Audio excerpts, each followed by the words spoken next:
No, I don't have a crystal ball, nor do I claim to be able to tell the future, but I can read and I can talk, or, well, pretty well anyways.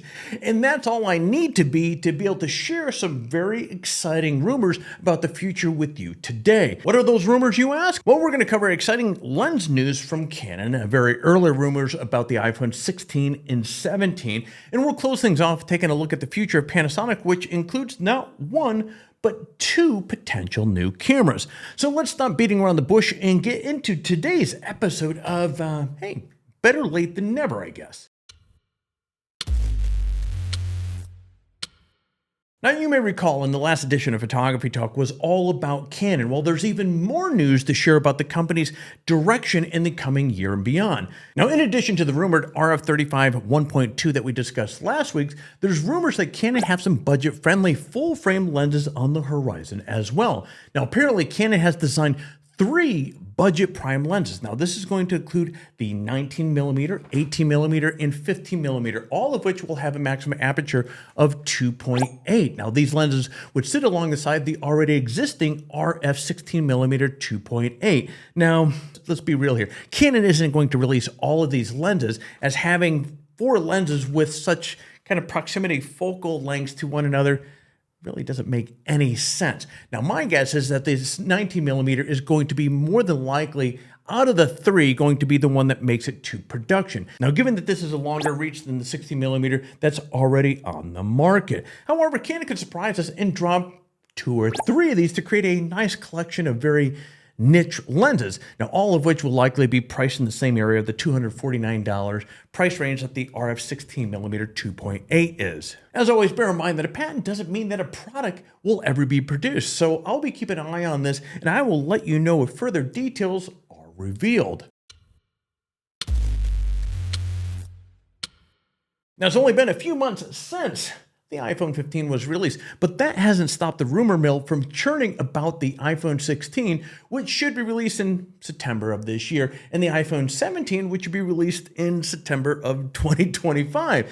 Now, the iPhone 15 was hotly anticipated release, and now some users, they've complained about the iPhone's image quality. Apparently, this is a point of emphasis for Apple to correct in the iPhone 16 and the 17 models. Now, the 16 is rumored to include an upgraded lens design based upon the iPhone 15 Pro's design, or lens rather. Now, this includes a new ultra-wide lens that jumps from the 1/3.6-inch sensor with a 12 megapixel of resolution to a 1/2.6 sensor with 48 megapixel. Now, meanwhile, rumors point to a new front-facing camera on the iPhone 17. Now, the current iPhone 15 has a 12 megapixel 5P front-facing lens, and that lens is reportedly sticking around on the 16, but the iPhone 17 might get a 24 megapixel 6P lens, which would be, of course, a huge improvement.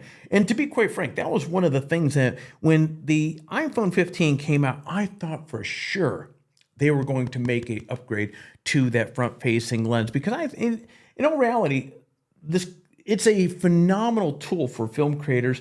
But if you want to get out there and see yourself in frame and shoot with the front-facing camera, man, it hasn't been updated in some time. But anyways, bear in mind that these are just rumors, and very early rumors at that. So nothing is really set in stone about these camera upgrades. In fact, these rumors here aren't based on any information from Apple. Instead, they're actually based on data from companies that supply lens components for the iPhones itself. Now, nevertheless, the prospect of Apple stepping up its iPhone camera game is really, really exciting. Now, rumors point to new gear coming from Panasonic. More specifically, it looks like Panasonic has 2 cameras in the works. You have the Lumix S1 II and the S1 IIX. Now, these rumors stem from activity from Panasonic last year. First, there were smoking deals. And second, Panasonic then limited listings of the S1 at popular retailers. Then the rumors surfaced that the S1 had been discontinued. So what might the new S1 camera have underneath the hood? For starters, it seems likely that the S1 II and the S1 IIX will follow the footprint of the current S5 II and the S5 IIX. Now, one model focusing on video and the other one focusing more on kind of a hybrid camera. Now, in both instances, the 35mm stacked sensor is expected. Not only would this provide higher resolution, but it would also include improved ISO capabilities and faster readout speeds.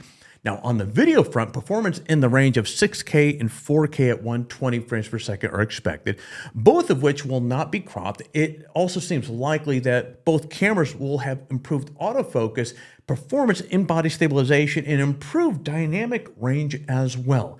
Now, pricing is rumored to be around $3,000, but final price and features remain to be seen. So you're going to want to stay tuned for updates as more details become available. And that, my friend, is the conclusion of today's Photography Talk episode of the first episode of the new year. I hope you guys had a fantastic New Year's, and I'm excited to be exploring 2024 with you. So with that said, I'm going to be tuning off, and I will see you, my friend, during the next video.